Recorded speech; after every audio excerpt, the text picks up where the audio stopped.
Hello प्यारे बच्चों, कैसे हो आप प्यारे बच्चों। इस वीडियो में हम आपके क्लास 8 के भूगोल के दूसरे पाठ भूमि, मृदा, जल, प्राकृतिक वनस्पति और वन्य जीव संसाधन को पढ़ेंगे। पिछले वीडियो में हमने पार्ट फर्स्ट के क्वेश्चन आंसर किए थे।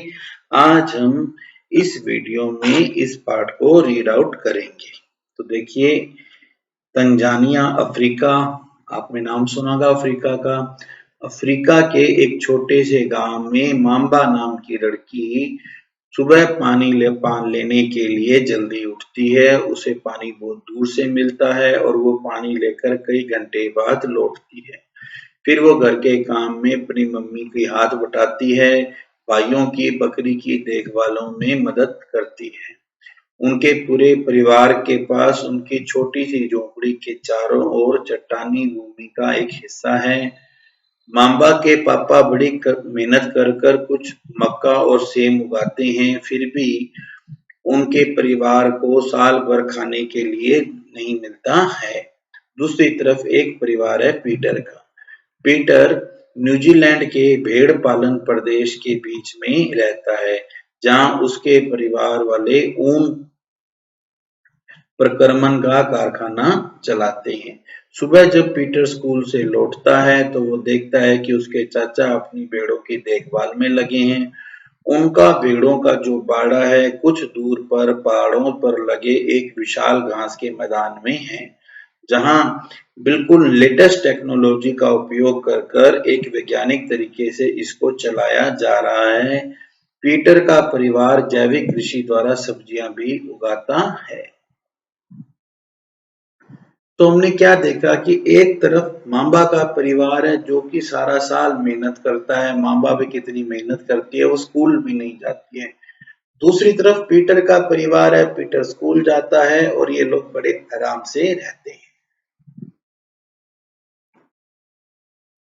मांबा और पीटर विश्व के दो अलग अलग जगहों पर रहते हैं और उनका जीवन जीने के तरीके में बहुत अंतर है। ये अंतर क्यों है? ये अंतर है कि वहां की भूमि की गुणवत्ता। मांबा के यहाँ पर भूमि कठोर पथरीली है, वहां कुछ चट्टानी है, वहां कुछ उगता नहीं है, जबकि पीटर के यहाँ भूमि पर घास के मैदान है। मृदा, जल, प्राकृतिक वनस्पति, प्राणी और प्रौद्योगिकी टेक्नोलॉजी का उपयोग इसका मेन कारण है कि इन कारणों से मांबा का परिवार गरीब है और पीटर का परिवार अमीर है। इन स्थानों का एक दूसरे से अलग होने का मुख्य कारण इस तरह के संसाधनों की उपलब्धता है। अब छोटी सी बात है बच्चों, जो बच्चे जैसलमेर में रहते हैं, जहां पर जैसलमेर में रेत है, वहां पर कुछ उगता नहीं है। और जो बच्चे आपका बांसवाड़ा या फिर आपका उदयपुर में रहते हैं, जहां बहुत कुछ उगता है, तो हर जगह का एक अलग अलग वातावरण होता है और हर जगह के अलग अलग वातावरण के कारण वहां पर संसाधन अलग अलग उपलब्ध होते हैं। जो बच्चे जयपुर में रहते हैं वहां पे टेक्नोलॉजी के कारण ज्यादा संसाधन है। हम जहां रहते हैं हमें वहां की भूमि, मृदा के प्रकार और जल उपलब्धता को ध्यान में रखना है। अब देखो, जो जो लोग उधर डूंगरपुर, उदयपुर साइड में रहते हैं, तो वहां पर क्या है, वहां पे बारिश होती है। झालावाड़ साइड में, कोटा साइड में नदियां हैं, बारिश होती है। जबकि हमारे इधर गंगानगर, हनुमानगढ़ में कोई नदी नहीं है, यहाँ पर नहर ही है। जैसलमेर में, बीकानेर में कोई नदी नहीं है तो कोई नहर भी नहीं है, वहां पे रेगिस्तान है। तो जहां पर जैसी जमीन है, कैसी मिट्टी है और कैसा पानी है, इसका हमारे लाइफस्टाइल पर बहुत ज्यादा प्रभाव पड़ता है। विश्व की 90% जनता 30% भाग पर रहती है, यानी कि 70% भाग पर या तो कम जनसंख्या रहती है या वो जगह खाली सुनसान है। भूमि, सभी महत्वपूर्ण प्राकृतिक संसाधनों में भूमि भी शामिल है। मैंने आपको बताया कि हमारे यहाँ पर कुल 30% भाग भूमि है, लेकिन इस वैसे 100% में कितने परसेंट भूमि है? 30%। और इस 30% का भी सारा हिस्सा आवास योग्य नहीं है। अब यहाँ पर आप देखो, ये ऑस्ट्रिया का साल्जबर्ग इलाका दिखाया गया है। यहाँ पर देखो कितनी ज्यादा सघन आबादी है, देख रहे हो ना कि कितने नजदीक नजदीक से घर बसे हुए हैं। तो देखो भूमि और जलवायु के कारण ही विश्व के हर इलाके में जनसंख्या अलग अलग पाई जाती है। जहां पर उबड़ खाबड़ पठार होंगे, पहाड़ होंगे, जहां पर जलाक्रांत संभावित निम्न क्षेत्र होगा, मरुस्थल होगा या बहुत ज्यादा वन्य क्षेत्र होगा, तो वहां पे जनता कम रहती होगी। अब आप देखो पहाड़ों के ऊपर कौन रह सकता है। आप अगर कभी घूमने के लिए कुल्लू मनाली या उदयपुर गए हो, तो उदयपुर में आप देखोगे पहाड़ों पर हमें कुछ नहीं मिलेगा। सीकर में जो ये आपका पहाड़ है, इन पहाड़ों पर हमें कुछ नहीं मिलता है। क्यों नहीं मिलता है? क्योंकि वहां पर जनसंख्या नहीं है। ना पहाड़ों पर हमें कुछ मिलेगा, ना हमें रेगिस्तान के अंदर कुछ मिलेगा, ना हमें घने जंगलों के अंदर कुछ मिलेगा। वहां पर अगर कोई रहते भी होंगे, या तो पहली बात तो वो सुनसान होंगे, या रहते होंगे तो इक्का दुक्का लोग रहते होंगे। जनता कहाँ रहती है? उर्वर मैदानों में, नदी घाटियों में। नदी घाटियों में मतलब जहां पर नदियां हैं। तो आप देखो इधर आपका जयपुर, झालावाड़, इस साइड में नदियां हैं, तो यहाँ पर ज्यादा लोग, कोटा इस साइड में लोग ज्यादा रहते हैं क्योंकि यहाँ पर नदियां हैं। इधर या आप देखो इधर गंगानगर हनुमानगढ़ में आबादी ज्यादा है क्योंकि यहाँ पर नहरें हैं। जैसलमेर में और बीकानेर में, इधर बाड़मेर में इधर रेगिस्तान है, इसलिए यहाँ पर कम लोग, कम आबादी रहती है। भूमि का उपयोग अलग अलग कार्यों में किया जाता है, जैसे कि खेती में, बिजनेस में, खनन में, सड़कों, उद्योगों की स्थापना में। इसे हम भूमि का उपयोग कहते हैं। तो अब आप बताओ मांबा और पीटर के परिवार भूमि का क्या क्या उपयोग करते थे। मांबा के परिवार वाले, वहां पर पानी की कमी थी क्योंकि मांबा को पानी दूर से लाना पड़ता था। मांबा का परिवार जो है वो पथरीली जमीन पर रहता था। इधर पीटर का परिवार है, वहां पे घास के मैदान थे, मतलब वहां पर और उन्होंने भेड़े पाल रखी थी, मतलब वहां पर एक अच्छी पानी अवेलेबल होगा, अच्छी वहां पर उन्होंने नई टेक्नोलॉजी यूज कर रहे थे, इसका मतलब वहां पे सड़कें वगैरह सब अच्छे से होंगे। भूमि का उपयोग भौतिक कारकों द्वारा निर्धारित किया जाता है, जैसे कि भूमि कैसी है, पहाड़ है, पठार है, मैदान है, रेगिस्तान है, जंगल है, क्या है? मृदा, वहां की मिट्टी कैसी है, वहां की जलवायु कैसी है, वहां पे खनिज पदार्थ कितनी है, और वहां पर पानी कितना है। ज्यादा पानी होता है, पानी अच्छे से मिलता है तो ज्यादा लोग रहते हैं, पानी कम मिलता है, रेगिस्तान है तो लोग कम मिलते हैं। जनसंख्या और टेक्नोलॉजी भी भूमि के उपयोग को निर्धारित करते हैं। अब आप देखो जयपुर में लोग ज्यादा रहते हैं, वहां पे लेटेस्ट एडवांस टेक्नोलॉजी है, बड़े बड़े हॉस्पिटल्स हैं, बड़े बड़े एजुकेशन सेंटर हैं, तो जयपुर में लोग ज्यादा रहते हैं, वहां की आबादी भी ज्यादा है। ऐसा ही आप अजमेर में देखोगे, ऐसा ही आप जोधपुर में देखोगे। क्यों? ये बड़े शहर हैं तो यहाँ पे टेक्नोलॉजी भी ज्यादा है। स्वामित्व के आधार पर भूमि दो तरह की होती है, निजी भूमि और सामुदायिक भूमि। निजी भूमि मतलब जैसे आपका घर है, वो आप उस घर के मालिक हो, और सामुदायिक भूमि समुदाय के अंडर में होती है, जैसे कि मंदिर है, धर्मशाला है, ये सब क्या है? ये समुदाय के हैं। इनका उपयोग संबंधित समुदाय से संबंधित व्यक्तियों के लिए किया जाता है। जैसे कि अभी आप मान लो जो लोग जंगल में रहते हैं, तो वो लोग जंगल से फल इकट्ठा करते हैं, वहां से वो औषधीय जड़ी बूटियां इकट्ठा करते हैं, तो ये सब लोग मिलकर करते हैं, इसे हम साझा संपत्ति संसाधन भी कहते हैं। जनसंख्या और उसकी मांग बढ़ती रहती है, हमेशा जनसंख्या बढ़ रही है हमेशा, और लेकिन भूमि हमारे पास उतनी ही है। स्थान के अनुसार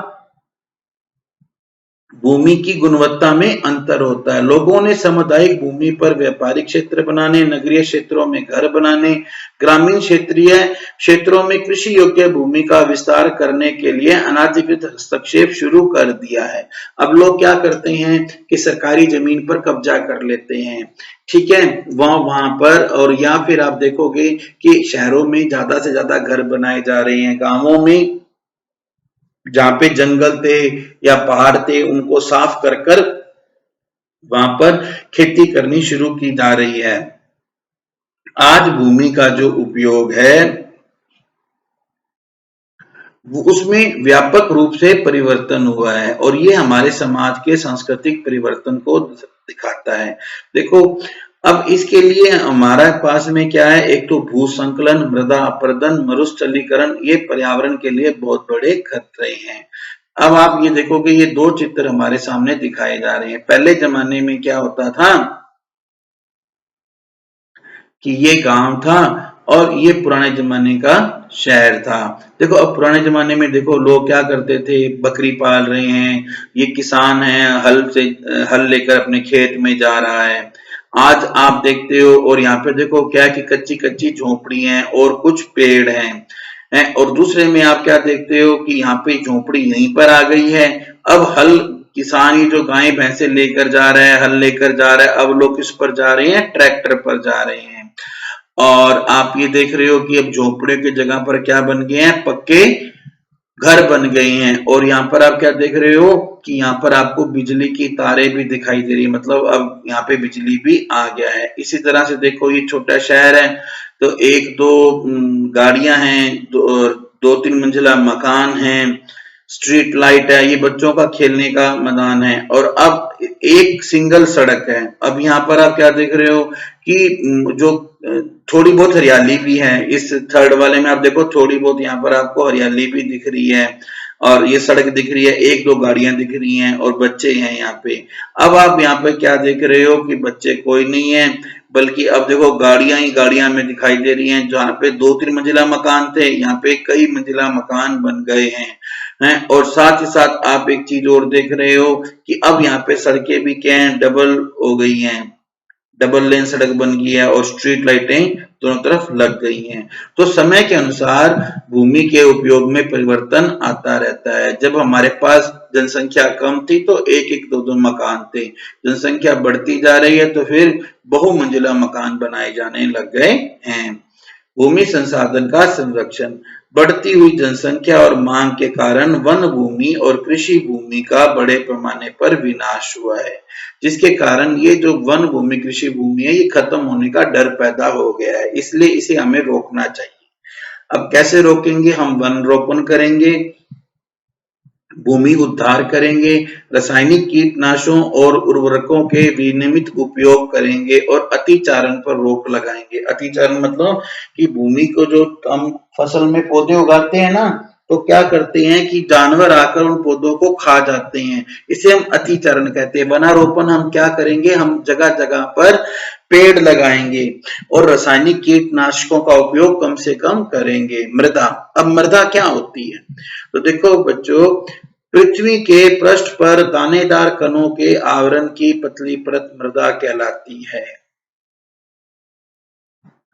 ये भूमि से बड़े नजदीक से जुड़ी होती है। सरल रूप मृदा के प्रकारों को निर्धारित करते हैं। मृदा का निर्माण चट्टानों से प्राप्त खनिजों और जैव पदार्थों से होता है। अब यहाँ पर हमें बच्चों भू संकलन दिखाया गया है। भू संकलन क्या होता है, जैसे आप देख रहे हो ये एक पहाड़ है और इस पहाड़ का जो मलबा है ये नीचे आकर बैठ गया, इसे हम कहते हैं भू संकलन। तो देखो बच्चों, इस तरह से ये भू संकलन होता है। पहाड़ के अंदर से बहुत सारा मलबा एक साथ ही जमीन पर आ जाता है, जिसके कारण क्या है, वो सड़क रुक जाती है और जो लोग इस पहाड़ मलबे के नीचे आए उनका तो भैया मृत्यु हो जाती है। तो ये भूसंकलन बहुत ही ज्यादा खतरनाक है। इसी तरह से आप यहाँ पर देख रहे हो कि इसमें भी आपको भूसंकलन दिखा रहा हूं मैं आपको, अलग अलग ये वीडियो में से चित्र लेके आया। देखो भी यहाँ पे भी दिखाया गया है कि भूसंकलन के कारण पूरी की पूरी सड़क है ना, वो पूरी की पूरी सड़क ही बह गई है। तो इस तरह से ये भूसंकलन में अब यहाँ पे आने जाने की दिक्कत हो गई है, लोगों का संपर्क टूट टूट गया है। और यहाँ पे भी ऐसे हुआ, देखो पूरी की पूरी सड़क जो है ना वो भूसंकलन के कारण बह गई है। अब लोगों के आने जाने की दिक्कत हो जाती है। तो भूसंकलन को सामान्य रूप से से जब कोई पत्थर, मलबा या मिट्टी जो है वो गिरती है तो क्यों गिरती है? जब कभी भूकंप आता है, बाढ़ आता है, जब कभी ज्वालामुखी के कारण ऐसे होता है। जब लगातार लंबी बहुत सारी बारिश होती है तो उससे भूसंकलन होता है। तो अब बारिश होने से क्या होता है कि नदियों का प्रवाह जो है कुछ टाइम के लिए रुक जाता है और नीचे वाली घाटियों में विध्वंस आ जाता है। ये एक प्राकृतिक आपदा है जो हमारे जीवन को और हमारी संपत्ति को बहुत नुकसान पहुंचाती है।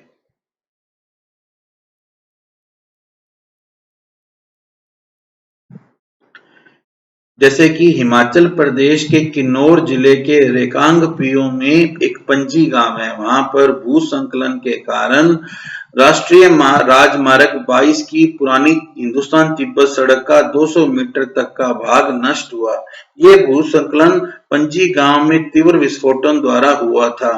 जब विस्फोट हुआ तो ढाल का कमजोर हिस्सा गिर गया जिससे सड़क और गांव के आसपास के एरिया को क्षति पहुंची। पंजी गांव को तो खाली करवा लिया गया था।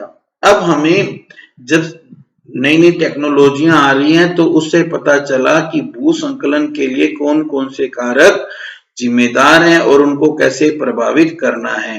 तो सबसे पहले क्या करते हैं कि भूसंकलन वाले एरिया का एक मानचित्र बनाकर उससे प्रभावित होने वाले स्थान को बता दिया जाता है ताकि यहाँ पर आप कोई आवास मत बनाओ। भूमि को खिसकने से बचाने के लिए एक दीवार बनाई जाती है जिसे प्रतिधारी दीवार कहते हैं। भूसंकलन का सबसे प्रभावी तरीका है वनस्पति आवरण में वृद्धि। वहां पर काफी सारे पेड़ उगा दिए गए और इसके अलावा सतही अपप्रवाह झरना प्रवाहों के साथ साथ भूसंकलन की गति को नियंत्रित करने के लिए पृष्ठवाही अपवाह नियंत्रक उपाय क्रियान्वित किए गए हैं। जगह जगह पर ऐसी दीवारें बनाई जाती हैं। ये मजबूत दीवारें होती हैं जिनके कारण पत्थर इधर नहीं आ पाते हैं। और दूसरी तरफ क्या है कि जो पानी का प्रवाह है उसे रोकने के लिए पृष्ठवाही अपवाह नियंत्रक कार्य भी अपनाए जाते हैं। ये है मृदा प्रचेदिका। यहाँ पर देखो ये मैं बताया गया है कि सबसे ऊपर होती है ह्यूमस, ये होती है सबसे ऊपर ह्यूमस, उसके बाद बालू गाद कले के साथ उपमृदा होती है, फिर अपक्षयी चट्टानीय पदार्थ होते हैं और लास्ट में होती है जनक चट्टानी। ठीक है, अगर खनिज और जैव पदार्थों का सही मिश्रण होगा तो मिट्टी उपजाऊ होगी। मृदा के कुछ निर्माण को प्रभावित करने वाले कारक निम्न है। नंबर 1 है जनक शैल।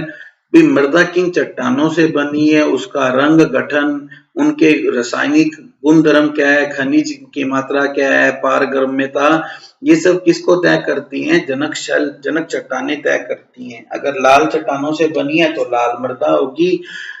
उच्चावच तुंगता और ढाल मृदा के संचय को निर्धारित करते हैं। वनस्पति जात, प्राणी जात और सूक्ष्म जीव ह्यूमस निर्माण की दर को प्रभावित करते हैं। तापमान, जलवायु, वर्षा, अपक्षय और ह्यूमस निर्माण की दर को प्रभावित करता है। समय मृदा प्रच्छेदिका की मोटाई को निश्चित करता है। तो ये सब कारक जो है ये मृदा को प्रभावित करते हैं। मृदा निर्माण के कारक भारत में कई तरह की मृदाएं हैं। जलोढ़ मृदा, काली, लाल, लेटेराइट, मरुस्थलीय और पर्वतीय प्रकार की मृदाएं हैं। मृदा निर्माण के मुख्य कारक में है जनक शैल का स्वरूप कि वो किस तरह की चट्टानों से बनी है, और जलवायु वाले कारक हैं। बाकी स्थलाकृति, जैव पदार्थों की भूमिका और मृदा निर्माण के संगठन में लगा समय है जो अलग अलग जगह पर अलग अलग होता है।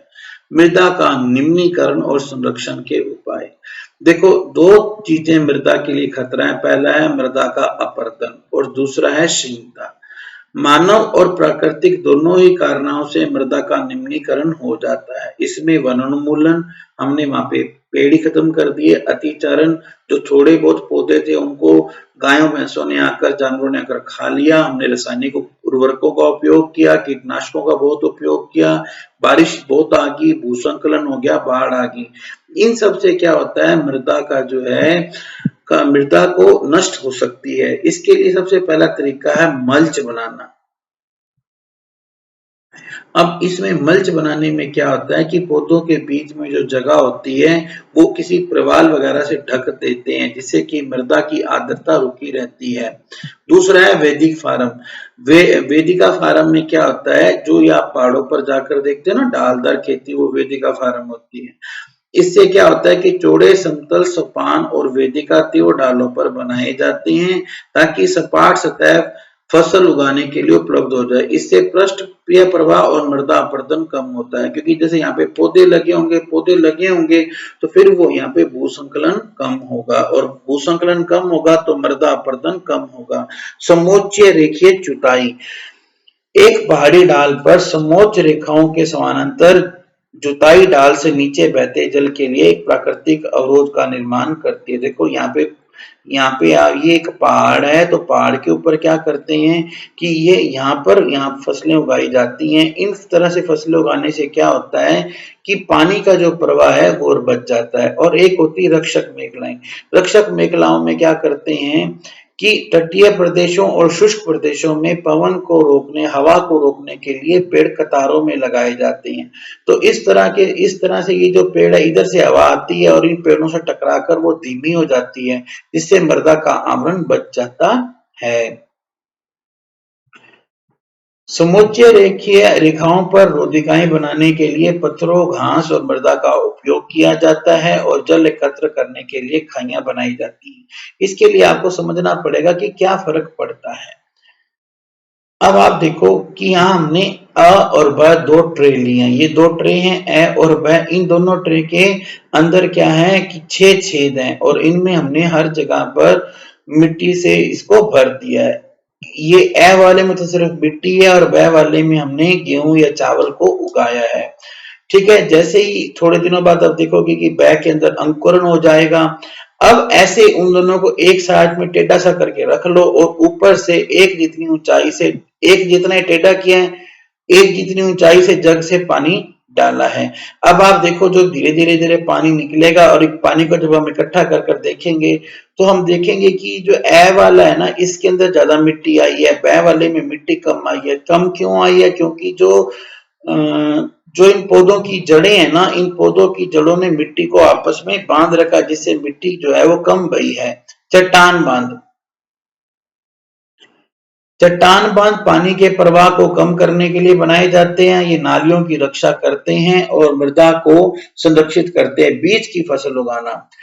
वर्षा दोहन से जमीन को बचाने के लिए अलग अलग समय पर अलग अलग प्रकार की फसलें एकांतर कतारों में उगाई जाती हैं। तो यहाँ पर हमारा जो मृदा संसाधन है ये समाप्त होता है। अगले वीडियो में हम इस चैप्टर को कंप्लीट करेंगे। बच्चों, अगला वीडियो जरूर देखना। इसका लिंक नीचे डिस्क्रिप्शन बॉक्स में मैं दे दूंगा। Thank you. Have a good day.